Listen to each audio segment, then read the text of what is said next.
Waiter ప్రతి ఒక్కటి చేసింది వెయిటరు, తీసుకెళ్లి పడేసింది వెయిటరు. ఈ హోటల్ ఓనర్లు ఎవరైతే ఉన్నారో వాళ్ళు నిన్న ఇక్కడ లేరు. ఇక్కడ లేకుండా వాళ్ళు చూసాం అది అని చెప్పి మాట్లాడుతున్నారు. ఫుడ్ శాంపిల్స్ ఇచ్చా అంటున్నారు. ఏ రోజు శాంపిల్స్ ఇచ్చారు? ప్రతి ఒక్కరికి బిర్యానీలో కాదు, రైస్లో కాదు ప్రాబ్లం ఉంది, పీస్ మొత్తం ఖరాబ్ అయిపోయి నల్లగా కమిలిపోయి ఉంది. అందులో నుంచి రాటన్ స్మెల్ కూడా వస్తుంది.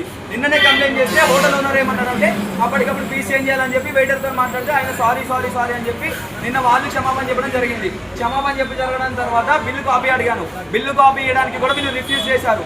రిఫ్యూజ్ చేసిన తర్వాత బిల్ కాపీ కూడా ఉంది నా దగ్గర. బిల్ కాపీ రిఫ్యూజ్ చేస్తే నేను మళ్ళీ నేను చేసిన పేమెంట్కి నాకు బిల్ కాపీ కావాలంటే అప్పటికప్పుడు నాకు బిల్ కాపీ ఇచ్చారు.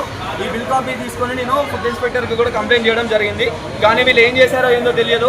ఫుడ్ ఇన్స్పెక్టర్ నేను వేరే ప్లేస్లో ఉండడం వల్ల రాలేకపోవడం జరిగింది. ఈ రోజు ఫుడ్ ఇన్స్పెక్టర్ ఇక్కడికి వచ్చేసరికి అతనికి ఏమైతే శాంపిల్స్ ఇచ్చారో అయితే మనకైతే తెలియదు. నిన్న అయితే పాడైన ఫుడ్ సర్వ్ చేయడం అనేది రైస్ గ్రాండ్ హోటల్లో జరిగింది. దానివల్ల మా ఫ్రెండ్కి ఫుడ్ పాయిజన్ అవ్వడం వల్ల కూడా జరిగింది. దాని గురించి సేమ్ గవర్నమెంట్ హాస్పిటల్కి అప్పటికప్పుడు తీసుకెళ్తే ఎమ్మెల్సీ కూడా ఇచ్చారు. ఎమ్మెల్సీలో ఫుడ్ పాయిజన్ అయిందని చెప్పి కూడా గవర్నమెంట్ హాస్పిటల్లో డాక్టర్ క్లియర్గా మెన్షన్ చేసి చెప్పారు.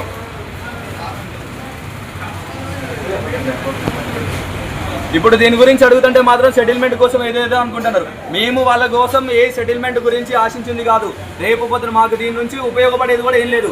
ఈ రోజు మా వాళ్ళకి జరిగింది, రేపు పొద్దున ఇంకెవరికి జరగకూడదు. ఇలాంటి అన్ఫేర్ ట్రేడ్ ప్రాక్టీస్ చేసే ప్రతి ఒక్కరికి తగిన చర్యలు తీసుకోవాలని చెప్పి నేను కోరుకుంటున్నాను. ప్రతి ఒక్కరికి హోటల్ ఓనర్ ఎవరైతే ఆధిపత్యం ఇక్కడ వహిస్తున్నారో వాళ్ళందరిపైన యాక్షన్ తీసుకోవాలని చెప్పి నేను కోరుకుంటున్నాను. లీగల్ అవేర్నెస్ ఉన్న ప్రతి ఒక్కళ్ళు, లీగల్ అవేర్నెస్ ఉన్న వాళ్ళకే వీళ్ళు ఇట్లా చేస్తున్నప్పుడు రేపు పొద్దున ఒక సామాన్యుడు ఇక్కడ భోజనం చేసి అతనికి ఏమైనా అయ్యి ఆయన ప్రాణానికి ఏమన్నా ఉపాధి కల్పించడానికి వీళ్ళు ఏమైనా వస్తారా? ముందుకి ఎవరు రారు. రేపొద్దున ఎవరైనా నార్మల్ సామాన్య వ్యక్తి వచ్చి తినిపోయి వాళ్ళకి ఏమైనా అయితే మాత్రం కనీసం వాళ్ళ ఖర్చులకు కూడా డబ్బులు వీళ్ళు ఇచ్చేటట్టు లేరు.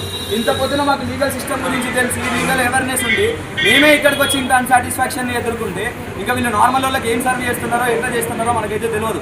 ఇలాంటి హోటల్స్ పైన డెఫినెట్గా చర్య తీసుకోవాలని చెప్పి నేను కోరుకుంటున్నాను.